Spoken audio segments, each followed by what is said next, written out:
어느 날 형의 침실 방문을 열었습니다. 그 안에 형수님이 계신 줄 모르고요. 움직이는 손의 동작, 그리고 표정을 보니 확실했습니다. 형수님은 지금 혼자서 쾌락을 즐기고 계셨어요. 형이랑 관계가 소원한 걸까?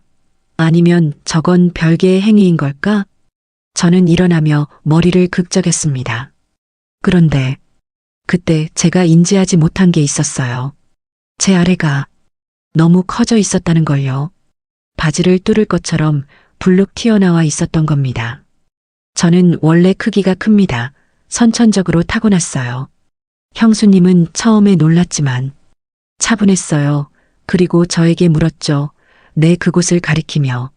도련님, 그건 나를 보고 커진 건가요? 영상을 시작하기 전 구독과 좋아요 한 번씩 부탁드립니다. 저는 올해 45살입니다. 김우진, 아직도 부모님 집에 얹혀 사는 노총각이죠. 사남매 중 막내 아들로 태어나 평생을 이 터에서 살았어요. 부모님을 모시고 산다고 하면 듣기 좋지만 솔직히 말하면 그냥 얹혀 사는 겁니다. 지금 이 집에는 총 7명이 살고 있어요. 장남인 큰형 내외, 조카 둘, 부모님, 그리고 저까지. 아버지는 이미 은퇴하셨지만 땅과 건물을 여러 가지고 계시죠. 큰형은 아버지가 운영하시던 회사를 물려받아 대표로 일하고 있습니다. 저도 명함 하나 있고 자리는 있어요. 이사라는 직함도 달려있죠. 하지만 출근은 거의 하지 않습니다. 어렸을 때부터 부유하게 자랐기 때문에 부족함을 몰랐고 일에 대한 흥미도 크지 않았어요. 연애는 많이 했습니다. 이 여자, 저 여자 원하는 대로 만났죠. 그러다 보니 눈이 높아졌는지 아니면 너무 방탕하게 지낸 탓인지 시기를 놓쳐버렸어요. 그렇게 45살까지 결혼 한 번 못하고 살고 있습니다. 오늘 이야기는 이 집안에서 일어난 절대 일어나서는 안 될 일에 관한 이야기예요. 큰형 김석진은 올해 54살입니다. 그리고 그의 아내, 제 형수님은 최수인 48세입니다. 형수님은 정말 아름다운 분이에요. 저보다 3살이나 많으신데도 불구하고 그 어떤 젊은 여자들보다 우아하고 세련되셨어요. 명문대 법대를 나오셨고 현재는 변호사로 일하고 계십니다. 배운 사람이라 그런지 격이 있고 말투 하나하나에서 품격이 느껴지죠. 저에게도 항상 친절하세요. 하지만 뭔가 다가갈 수 없는 벽이 있는 것 같았어요. 그만큼 저에게는 어려운 분이었습니다. 같은 집에 살면서도 말이죠. 형수님과 큰형 사이에는 자녀가 둘 있는데 20대 초반의 아들은 지금 군대에 가 있고 딸은 유학 중입니다. 그래서 올해 초부터는 조카들 없이 5명이서 살고 있어요. 집은 꽤 큰 전원주택입니다. 부모님과 형 내외는 1층에서 지내시고 저는 2층에 방을 쓰고 있죠. 조카들 방도 2층에 있고요. 그 외에도 방은 몇 개 더 있어요. 워낙 집이 크니까. 정원도 있고 주방에서 일하시는 가정부 이모님도 계십니다. 저야 이 나이에도 친구들과 골프 여행이나 술자리로 밖을 돌아다니는 일이 많으니까 형이나 형수님과 자주 마주치는 편은 아니었어요. 가끔 가족끼리 다 같이 식사하는 자리, 그리고 주말에 집에 있게 되는 경우에 티타임을 가지며 대화를 나누곤 했죠. 하지만 그럴 때마다 느껴요. 형수님은 정말 세련된 분이시구나. 멋있는 누나 같기도 하고 아름답고 관리 잘 된 몸매를 가지신 분이지만 뭔가 높아 보였어요. 범접할 수 없는 느낌이랄까. 형수님은 그만큼 완벽한 사람이니까요. 그러던 어느 날이었습니다. 저는 전날 밤 대학 동기들을 만나 술을 마셨어요. 골프 치고 고급 레스토랑에서 저녁 먹고 그 다음엔 바에서 위스키를 마셨죠. 새벽 3시쯤 집에 들어와 옷도 제대로 벗지 못한 채 침대에 쓰러졌습니다.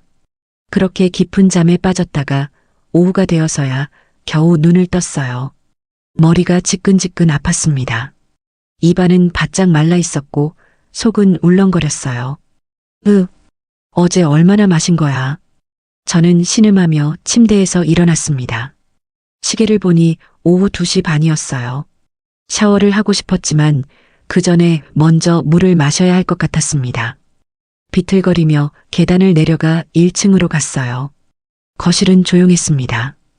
유리창 너머로 보이는 정원에서 아버지가 장미를 가꾸고 계셨어요. 아버지는 은퇴하신 후 정원 가꾸는 걸 취미로 삼으셨죠. 매일 오전에는 정원에서 시간을 보내십니다. 어머니는 보이지 않았어요.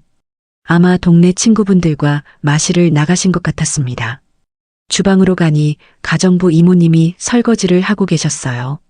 이모님, 안녕하세요. 아이고, 이사님, 이제야 일어나셨어요? 어제 술 많이 드셨나 봐요? 네. 좀 과했나 봐요. 이모님, 북엇국 좀 끓여주실 수 있으세요? 그럼요. 금방 해드릴게요. 거실에 앉아 계세요. 저는 이모님께 감사 인사를 하고 거실로 나왔습니다. 넓은 소파에 몸을 푹 묻히고 TV를 켰어요. 형과 형수님은 당연히 출근하셨겠죠. 평일 오후인데 집에 계실 리 없으니까요. 그때 제 핸드폰이 울렸습니다. 큰형이었어요. 야, 우진아. 너 집에 있니? 집이지. 큰형의 목소리가 짜증 섞인 투로 들려왔어요. 그럴 줄 알았다. 회사 좀 나와라. 내 책상 빼버리기 전에. 왜 또 잔소리야, 큰형은. 왜 전화했어? 저는 짜증스럽게 대답했습니다. 숙취로 머리가 아픈데 형의 잔소리까지 듣고 싶지 않았거든요. 오늘 승인해야 하는 결제 서류가 있는데 집에 놔두고 온 것 같아. 급한 거라 지금 당장 필요해. 서재 아니면 내 방에 있을 거야. 파란색 파일에 들어있어. 그것 좀 가지고 와. 아, 귀찮게. 알았어. 나 밥 좀 먹고 갈게. 빨리 와. 시간 없어. 큰형은 그렇게 말하고는 전화를 끊어버렸습니다. 저는 한숨을 쉬며 소파에 몸을 기댔어요. 오랜만에 회사에 나가게 생겼네요. 이모님이 북엇국을 끓이고 있었고 저는 서류부터 챙기기로 했습니다. 일단 서재로 갔어요. 책상 위를 뒤져봤지만 큰형이 말한 파란색 파일이 보이지 않았어요. 서랍도 열어봤지만 없었습니다. 형 방에 있나 보네. 저는 중얼거리며 서재를 나왔습니다.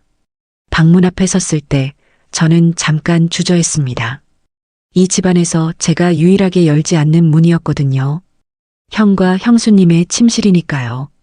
아무리 가족이라고 해도 부부의 침실은 함부로 들어가면 안 되는 공간이잖아요. 당연히 형수님도 출근하셔서 없겠지만 왠지 모를 긴장감이 들었습니다. 들어가도 되겠지. 형이 서류 가져오라고 했으니까.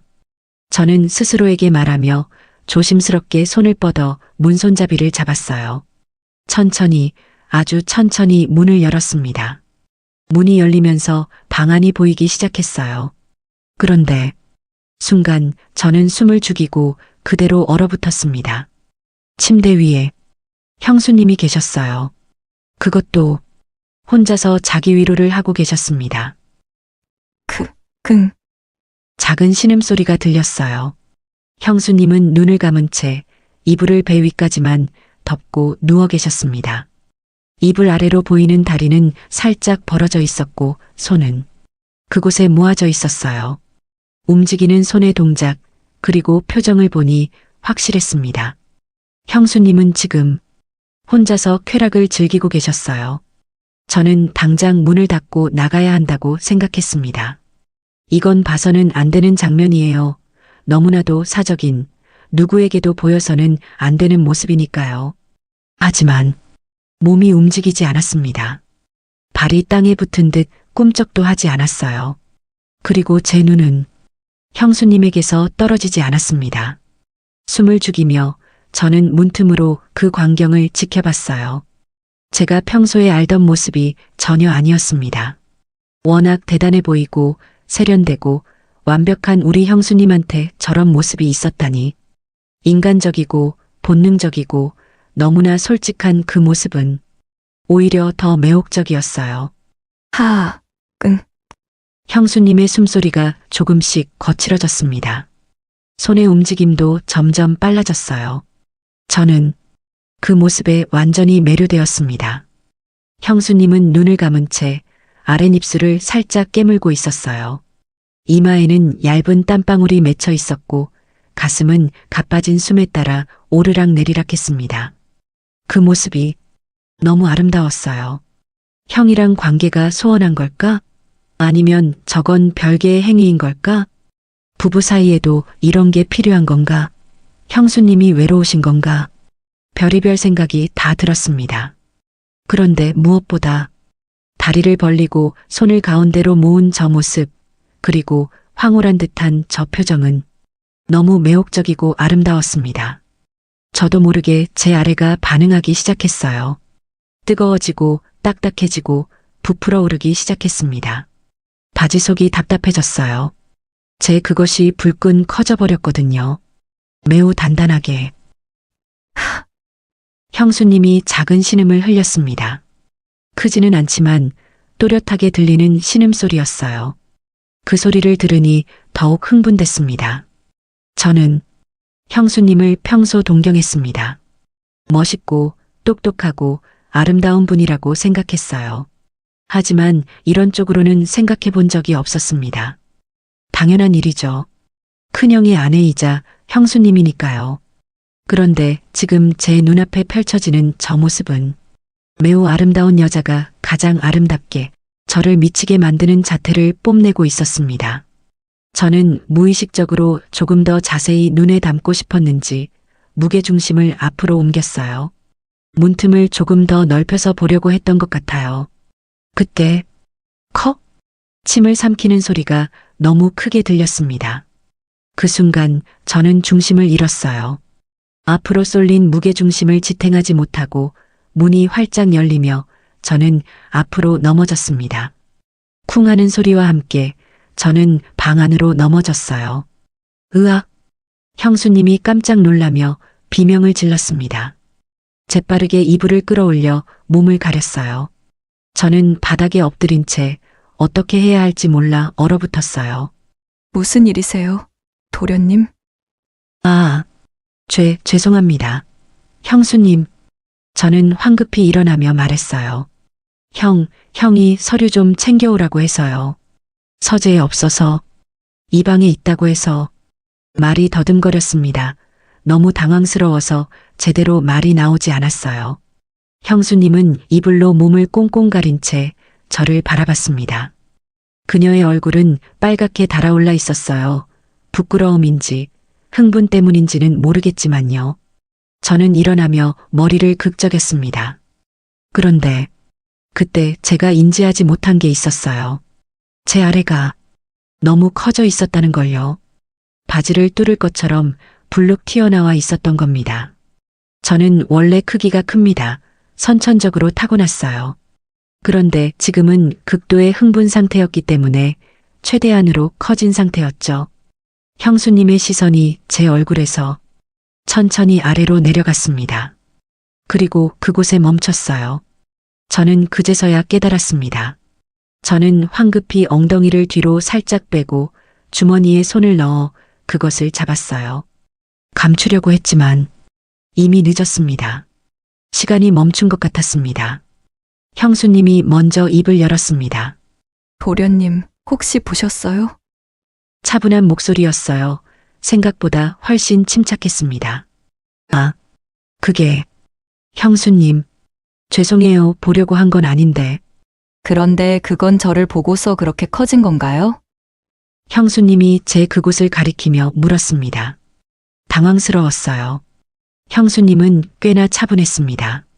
제가 커진 그곳을 직접적으로 언급하면서 자신을 보고 그런 거냐고 물었어요. 저는 너무 부끄러웠습니다. 형수님을 보고 이렇게 된 게 맞으니까요. 하지만 어떻게 대답해야 할까요? 네라고 솔직하게 말할 수도 없고 아니오라고 거짓말을 할 수도 없었어요. 그 순간 제 머릿속으로 여러 생각이 스쳐 지나갔습니다. 이게 정말 내 잘못인가? 형수님이 집에서 저런 걸 한 게 그게 제게 보여진 게 문제 아닌가? 아니, 그래도 제가 노크도 없이 문을 연 게 잘못이지. 하지만 형이 서류 가져오라고 했잖아. 급하다고 했고 짧은 시간에 5만 가지 생각이 들었습니다. 이 상황을 어떻게 대처해야 하지? 그때 형수님이 대답 없이 어쩔 줄 몰라 하는 저에게 다시 말을 건넸어요. 도련님, 우리 비밀이 생겼네요. 형수님의 말에는 묘한 뉘앙스가 있었어요. 위협도 아니고 농담도 아닌 무언가 의미심장한 느낌이었습니다. 저는 서류 챙겨서 나가보겠습니다. 저는 얼른 테이블 위에 놓인 파란색 파일을 집어들었어요. 그리고 부랴부랴 방을 나왔습니다. 문을 닫고 복도에 서서 저는 가슴을 쓸어내렸어요. 심장이 미친 듯이 뛰고 있었습니다. 아, 미치겠네. 저는 중얼거리며 2층으로 올라갔어요. 주방에서 이모님이 불렀지만 저는 나중에 먹을게요. 라고 소리치고는 제 방으로 들어갔습니다. 방문을 닫고 침대에 털썩 주저앉았어요. 아직도 심장이 빠르게 뛰고 있었습니다. 그리고 제 아래는 여전히 딱딱한 상태였어요. 형수님의 그 모습이 자꾸만 떠올랐습니다. 아, 미치겠네. 정말. 저는 서류를 들고 회사에 갔고 큰형에게 전해줬어요. 큰형은 이제야 오냐며 툴툴거렸지만 서류를 받고는 바쁘게 어디론가 가버렸습니다. 저는 회사에 잠깐 있다가 곧바로 나왔어요. 집으로 돌아가기는 싫었습니다. 형수님과 마주칠까 봐요. 그래서 친구에게 전화를 걸어 저녁이나 먹자고 했죠. 친구와 술을 마시며 시간을 보내다가 밤 11시쯤 집에 들어왔어요. 조용한 집이었습니다. 모두 잠든 시간이었죠. 저는 최대한 조용히 2층으로 올라가 제 방으로 들어갔습니다. 침대에 누웠지만 잠이 오지 않았어요. 자꾸만 오늘 낮에 본 형수님의 모습이 떠올랐습니다. 눈을 감고 있는 표정, 벌어진 다리, 그곳에 모아진 손, 흘러나오는 작은 신음. 모든 게 너무 생생했어요. 저는 신음하며 이불을 뒤집어 썼습니다. 하지만 소용없었어요. 그 이미지는 제 머릿속에서 지워지지 않았습니다. 그리고 제 아래가 다시 반응하기 시작했어요. 저는 결국 혼자 해결했습니다. 형수님을 떠올리며 그날 밤 이후로 저는 매일 그렇게 했어요. 일주일이 지났습니다. 그 일이 있은 후로부터 저는 형수님을 마주치는 게 두려웠어요. 최대한 형수님과 마주치지 않으려고 노력했습니다. 아침 식사 시간을 피했고 집에 있을 때도 최대한 제 방에만 있었어요. 하지만 완전히 피할 수는 없었죠. 가끔 복도에서 마주쳤습니다. 형수님은 평소처럼 미소를 지으며 인사했어요. 마치 아무 일도 없었던 것처럼. 그게 더 이상했습니다. 정말 형수님은 아무렇지도 않은 걸까요? 아니면 저만 혼자 신경 쓰고 있는 걸까요? 하지만 저는 달랐어요. 그날 이후로 형수님을 볼 때마다 그 장면이 떠올랐습니다. 형수님이 침대에 누워 혼자서 위로하던 그 모습이요. 그리고 매일 밤 저는 그 모습을 떠올리며 혼자 해결했어요. 형수님의 얼굴을, 몸을, 신음소리를 상상하며 최수인, 형수님, 작은 목소리로 그녀의 이름을 속삭이며 저는 쾌락을 즐겼습니다. 혼자서 하면서도 그 모습이 너무 생생해서 항상 짜릿했고 만족스러웠어요. 물론 상상뿐이고 혼자서 하는 것이지만 이러면 안 된다고 생각하면서도 멈출 수가 없었습니다. 어차피 혼자서 생각하는 거니까 선을 넘는 건 아니라고 스스로를 합리화했어요. 형수님한테 접근하는 것도 아니고 그냥 상상 속에서만 그러는 거니까 괜찮다고요. 매일같이 그렇게 하고 있었습니다. 그리고 일주일째 되는 날 밤, 늦은 밤이었어요. 시계를 보니 자정이 넘었습니다. 저는 침대에 누워 또다시 형수님을 떠올렸어요. 오늘따라 더 선명하게 그날의 장면이 떠올랐습니다. 형수님의 표정, 숨소리, 몸의 움직임. 저는 눈을 감고 그 장면을 되새겼어요. 그리고 작은 목소리로 중얼거렸습니다. 최수인. 형수님의 이름을 불렀어요. 최수인. 보고 싶어. 저는 계속 속삭였습니다. 혼자 중얼거리며 저는 상상에 빠져들었어요. 만약 그날 제가 그냥 들어갔다면 어땠을까? 만약 형수님이 저를 불렀다면? 온갖 상상이 머릿속을 스쳐 지나갔습니다. 그렇게 한참을 무르익어 가던 그때 삐걱 문이 열렸었나 봐요. 하지만 저는 너무 집중하고 있어서 그 소리를 듣지 못했어요. 계속 형수님의 이름을 속삭이며 상상에 빠져 있었죠. 수인아. 아? 그런데 인기척이 느껴지는 것 같았어요. 저는 깜짝 놀라 눈을 떴어요. 그리고 얼어붙었습니다. 침실 문 앞에 형수님이 서 계셨어요. 몸매가 돋보이는 슬립 차림으로. 형수님? 저는 황급히 이불을 끌어올렸어요. 언제부터 여기 계셨어요? 제 목소리가 떨렸습니다. 형수님은 천천히 제게 다가오며 말했어요. 도련님이 내 이름을 부를 때 그녀는 미소를 띠며 저를 놀리듯이 말했습니다. 저는 할 말을 잃었어요. 너무 수치스러웠고 부끄러웠습니다. 형수님이 다 들었다는 거잖아요. 제가 그녀의 이름을 부르며 그걸 하고 있었다는 걸요. 아, 그게 형수님. 아, 말이 제대로 나오지 않았습니다. 형수님은 침대 옆까지 와서 멈춰 섰어요. 도련님, 우리는 서로 보이면 안 되는 모습을 보여줬네요. 그녀의 목소리는 차분했지만 어딘가 묘한 긴장감이 감돌았어요. 제 방에는 왜 오신 거죠? 저는 떨리는 목소리로 물었습니다. 우리는 비밀이 있는 사이잖아요. 오늘 하나 더 생겼고. 그래서 하나쯤은 더 생겨도 되지 않을까요? 그게 무슨 말이세요? 형수. 저는 혼란스러웠어요. 형수님이 뭘 말하려는 건지 알 것 같으면서도 믿고 싶지 않았습니다. 그때 보니까 엄청 큰 것 같아서요. 형수님이 제 이불 아래를 가리키며 말했어요. 그리고 이건 나 때문에 커진 거고. 저는 숨이 멎는 것 같았습니다. 형수님이 지금 뭐라고 하신 거죠? 궁금해요. 도대체 얼마나 큰지 또 어떤 느낌일지. 형수님의 목소리에는 묘한 열기가 담겨 있었어요. 저는 이성을 잃었습니다. 절대 넘어서는 안 되는 선이라고 생각했습니다.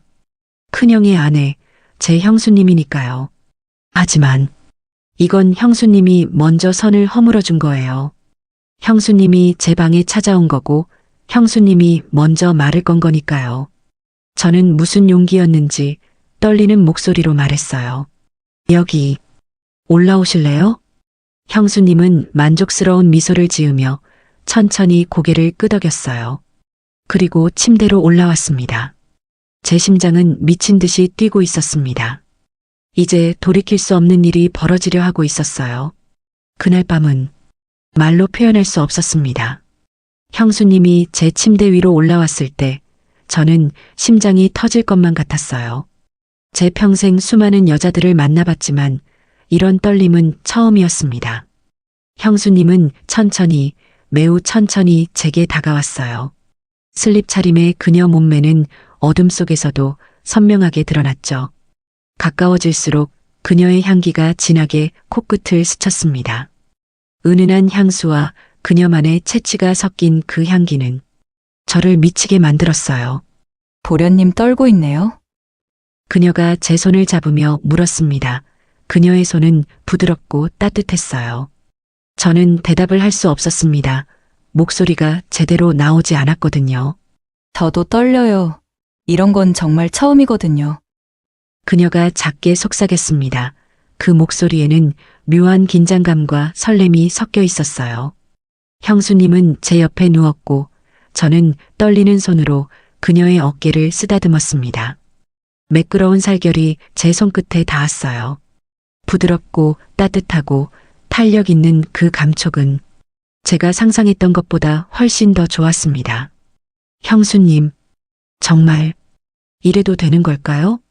저는 마지막으로 물었어요. 아직도 이성의 끈을 놓지 않으려고 애쓰면서요.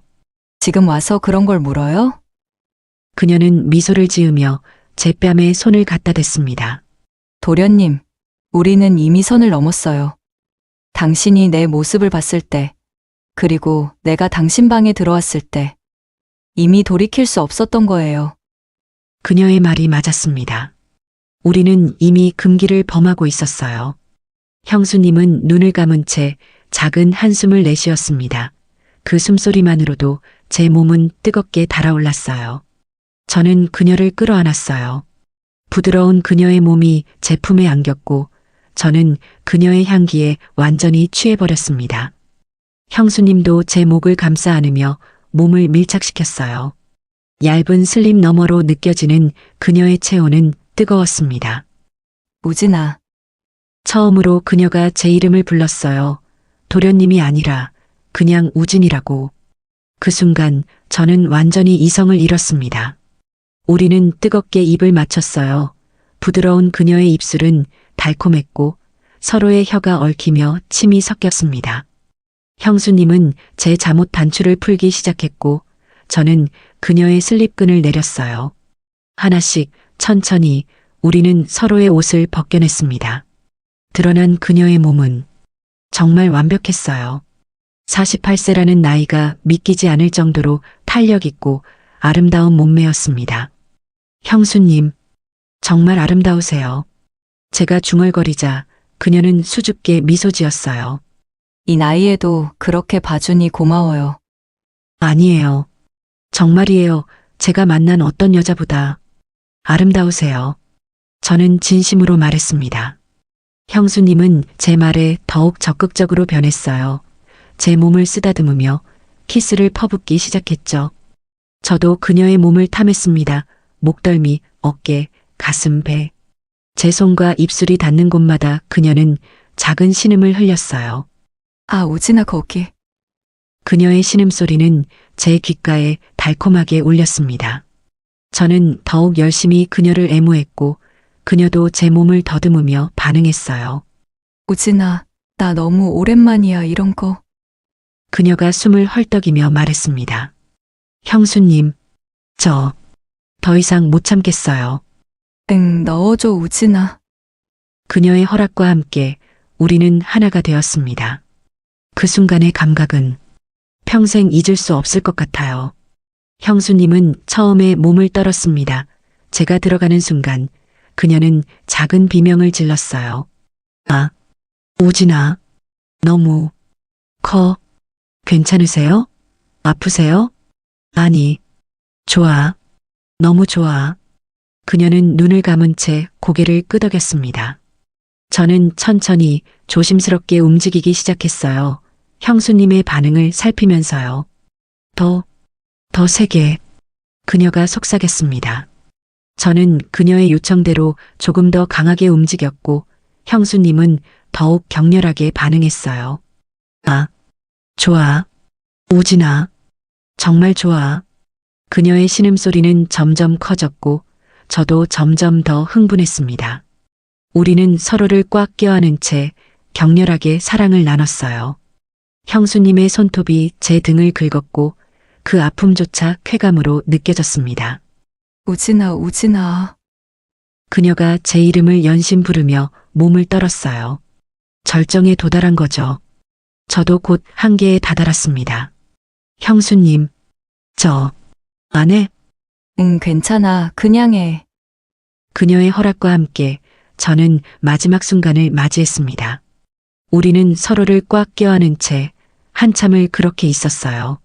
숨소리만 거칠게 들릴 뿐 아무 말도 하지 않았습니다. 시간이 얼마나 지났을까요?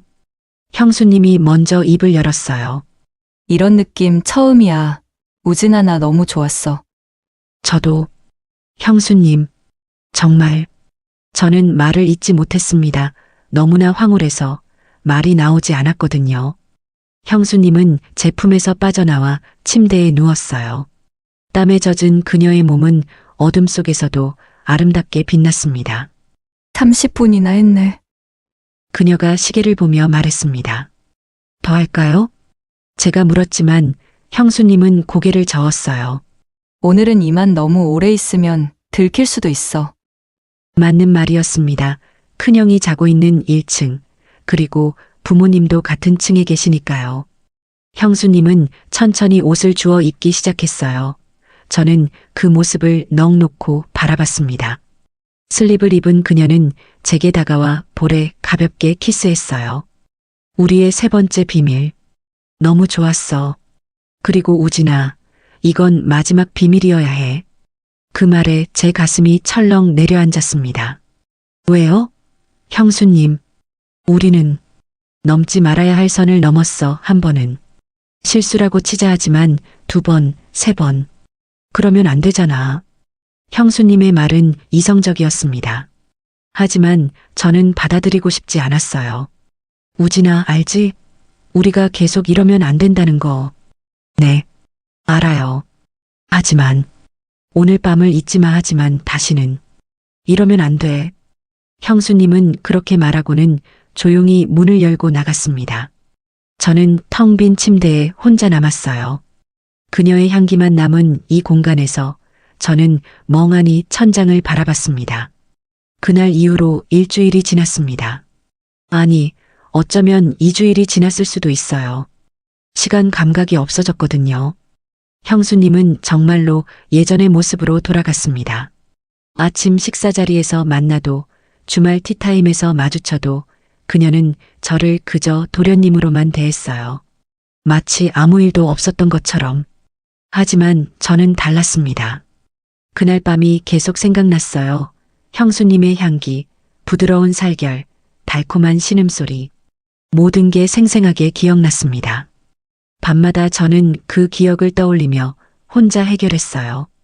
형수님의 이름을 속삭이며 그녀를 상상하며 그렇게 매일 밤을 보냈습니다.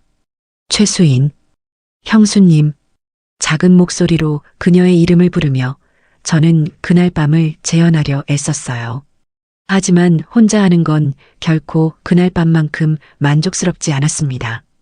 저는 점점 더 그녀가 그리워졌어요. 복도에서 마주칠 때마다 가슴이 뛰었고 그녀의 목소리만 들려도 심장이 두근거렸습니다. 하지만 먼저 다가갈 수는 없었어요. 형수님이 마지막이라고 했으니까요. 그리고 정말로 우리는 다시는 그러면 안 되니까요. 그런데 정말 이대로 끝인 걸까요? 어느 날 저녁 가족 모두 거실에 모여 TV를 보고 있었어요. 아버지, 어머니, 큰형, 형수님, 그리고 저. 형은 소파에 앉아 서류들을 보고 있었고 형수님은 그 옆에 앉아 스마트폰을 보고 계셨어요.